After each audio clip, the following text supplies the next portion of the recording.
So several of you have asked about how to record on your interactive whiteboard. So I'm going to show you how one way you can do it through PowerPoint, and then also using the new Microsoft Edge browser. So in PowerPoint, I'm going to get my slides ready with whatever background I need, and so it could just be a blank, a plain slide. You could also do some of these other options that I'll show you as we go through. And I can make my slide as big as I can, so I can make the area as big as it will fit on the screen so that I can make sure I have the maximum area to work with. So I can even scooch that over so that I have more space. So I'm going to set my screen recording to start, which I've already done that, so it's grayed out because I'm already using the screen recording option. So I have also a drawing menu, and you're going to use these tools, not the tools from the Epson software that came with the projectors. You're going to use the drawing tools from PowerPoint. So if you don't see this drawing menu, you want to go to File and then scroll down a little bit to Options, and you'll see the Customize Ribbon option, and then you should make sure there's a check next to the drawing menu. You also may want to go ahead and check, if you haven't already done so, make sure you have this recording menu checked also. So I have my menus selected. So from here, I'm going to make sure that I check the draw, because I want to use the drawing tools for my lesson. And then I would do my demonstration with the pins that came with the projector, and then I could do my lesson, and I'm recording. And then if I needed to go to another slide, I can just scroll down and then get to the next slide. So you can see this one, I am doing a graph. Remember, keep in mind, I'm not a math teacher, but you can also, while you're at the board and doing your lesson, with the pins, you can manipulate the menus just like you could if you were sitting at your desktop. So here I just inserted a shape, and I chose a line, and then I just drew the line with the pen. And then make sure that you go back to grab the drawing tool if you want to write again on the slide. So I'm going to go to the next slide. This one was just a copy or a little snippet of a worksheet that I copied the problems over, and then we can work those problems using the pen.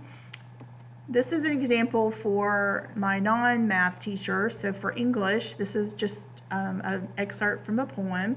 So using the drawing tool with my pen, I can just go through and draw, and we can do rhyme scheme. I could, we could talk about word choice. We could talk about different figures of speech, whatever it is that we need to do. So that's an English example. And for this, I used my snipping tool to copy a stanza, or copy the text that I wanted to do. So I just selected the text and then copied that over from the PDF. The next one is, this is a 3D model from within PowerPoint. So if you weren't aware, if you go to Insert, you can go to 3D models and look at the online sources, and they have all kinds of examples, a lot from science and biology, chemistry for you to choose. And then again, I'm just going to make sure that I have my drawing tool, and we can then talk about the different aspects of this particular image. The next one is an example of maybe just a different way to label. So I want to make sure that my drawing tool is unchecked so that my mouse can work. And again, with the pens, I can then just drag these little boxes over to the appropriate place labels. So what I did here was I just took little text boxes and made the labels and then I covered up the existing labels with another shape box to cover it up, and then we just can now drag those labels over to the appropriate place. And this is an example of a timeline. So I just went through and copied little snippets of the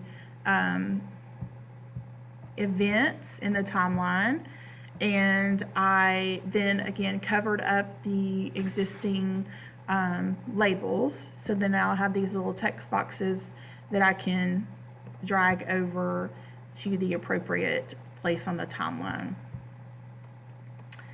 So that's just a quick overview of using the drawing tools in PowerPoint to do your demonstration, your lesson, and while you're recording it on the interactive board.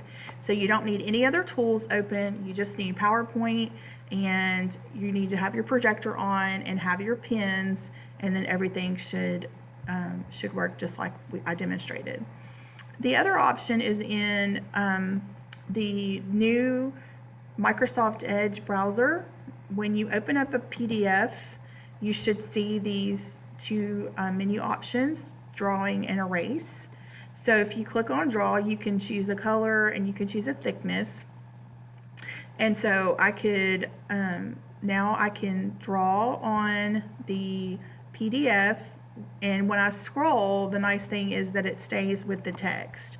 So I can have, we can draw, I can talk about it, and go through and annotate the text. And when I'm finished, I can do a couple things. Now I'm recording, so if I was recording my lesson, whatever it is we're talking about, then I can, you know, just save the recording and send it out. But I can also save this document, and I can save it as a separate document. And now I have all the annotations saved that I can send out to my students with the annotations that we did in class. So that's just another option for your for using the Edge browser with your PDFs. Just wanted to point out some PDFs, depending on where they come from, when you open them up, you may not have this option. So that's just because whoever created this PDF added some extra security to the file, so you're not able to manipulate their work. So just be aware that, you know, if you do see that, there's nothing wrong with your browser. It's just that the PDF has been secured. So that is just, again, a quick way to record your lessons using the interactive board. You can use any other of, you know, the Office products. So I could actually open up a Word document and do the same thing on the board. I could use OneNote. So really anything that we have available on your desktop or even online, you can use with your pens, and you'll be able to manipulate it on the board just like you would sitting at your desktop.